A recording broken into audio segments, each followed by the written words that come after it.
Welcome back.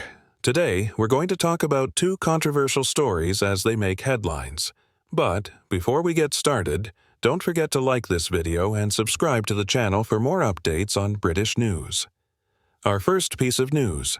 Sir Keir Starmer was mocked and stuttered in today's PMQs when he was accused of fraud for making false promises. First, we'll show you the video of today's PMQs, and then we'll analyze it. I think it's probably a good time to remind him that he was the one writing letters asking us not to deport foreign criminals. And he and his party voted against every single measure that we put in place to try and limit immigration. But, Mr. Speaker, the question today is what has been on the lips of all Labour MPs, including, I believe, the Health Secretary yesterday. The Prime Minister knowingly appointed a convicted fraudster to be his Transport Secretary. What was he thinking? Mr. Speaker, the previous Transport Secretary was right when further information came forward to resign. What a marked contrast to behaviour in the last 14 years. And she talks about immigration, record levels of immigration under the previous government, nearly 1 million. And she was the cheerleader. She was the one urging on the removal of the caps for work visas. She was thanking the previous Home Secretary for the work that was done. She championed it, she advocated it. Record numbers of immigration. Mr. Speaker, he's obfuscating, but I'm going to keep him on the topic. He owes the House an explanation. He said that the former Transport Secretary was only asked to resign after further information came to light. What was that further information? I'm not going to disclose private conversations. Further information came to light. The Justice Secretary resigned. As I say, what a marked contrast. But whilst she's obsessing with the Westminster issues, we're getting on with fixing the mess, fixing the foundations, that £22 billion black hole, our prisons bursting, Mr. Speaker, as we found out last week, nearly 1 million net migration numbers because of the Tory open borders policy. Mr. Speaker, I'm not asking about migration. I'm asking about the former Transport Secretary. He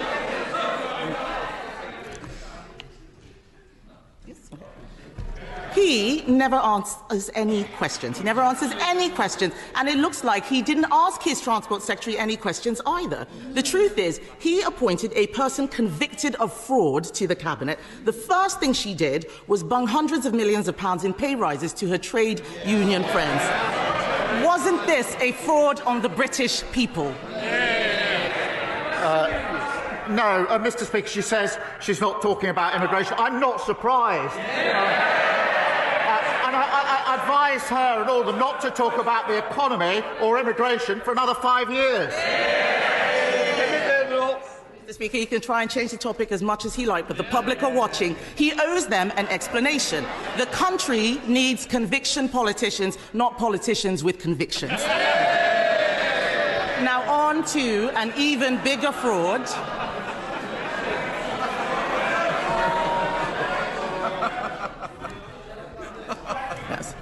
Now on to an even bigger fraud, the budget. Last week, the Prime Minister failed to repeat the Chancellor's pledge of no more borrowing and no more taxes. It is obvious that they are coming back for more.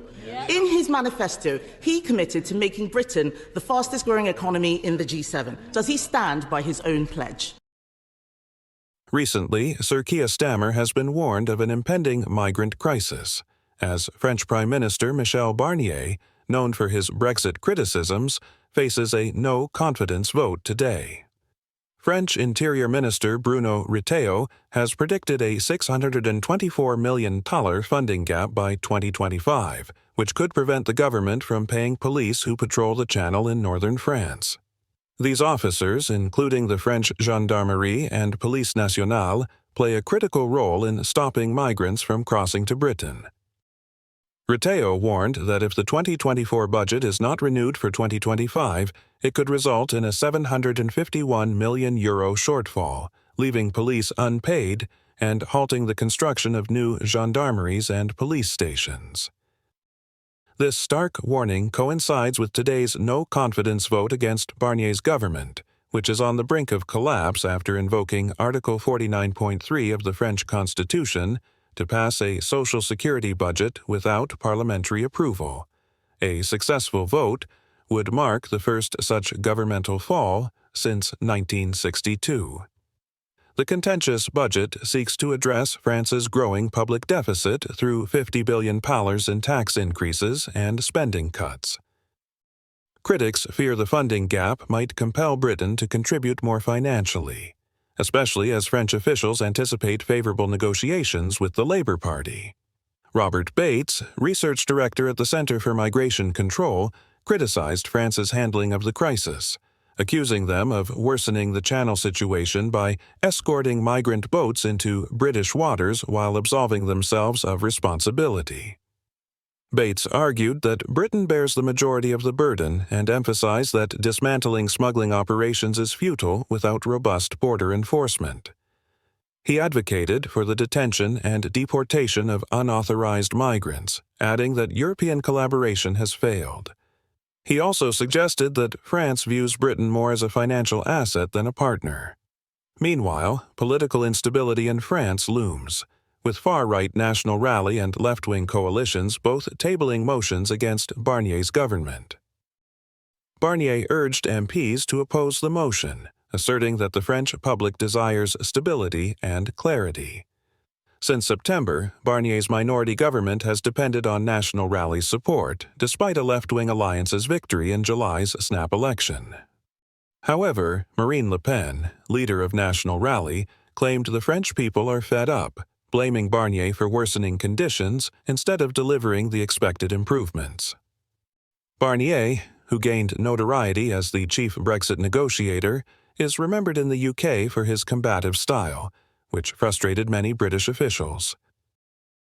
In royal news, Prince William hosted a special event at Kensington Palace during a state visit while Princess Kate stepped back from her duties. The Prince of Wales welcomed the Emir at Kensington Palace on Tuesday afternoon. Earlier, the Prince and Princess of Wales had greeted the Emir and Sheikha Jawahir at their residence on behalf of the King. Despite a busy schedule, Princess Catherine opted out of the evening state banquet at Buckingham Palace. During his meeting with the Emir, Prince William wore a maroon tie with a small white pattern, paying homage to Qatar's flag.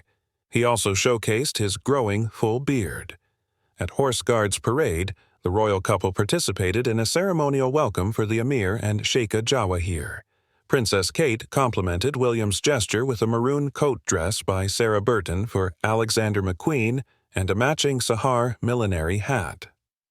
Her outfit paid tribute to Qatar's flag and was accessorized with a pearl necklace previously owned by Queen Elizabeth II, potentially as a tribute to her late grandmother-in-law. Kate's hair was styled in a refined chignon, adding to the ensemble's elegance. The Princess of Wales is gradually resuming royal duties after completing preventative chemotherapy in September. Although absent from the banquet, Prince William attended in a classic black tuxedo and white bow tie. Queen Camilla, recovering from pneumonia, was also present, wearing a diamond tiara in tribute to Queen Elizabeth II. The Emir and Sheikha Jawahir are scheduled to bid farewell to the King and Queen at Buckingham Palace on Wednesday before leaving the UK. What are your thoughts on these topics? Share your opinions in the comments section. Don't forget to like this video and subscribe for more British content. Thank you.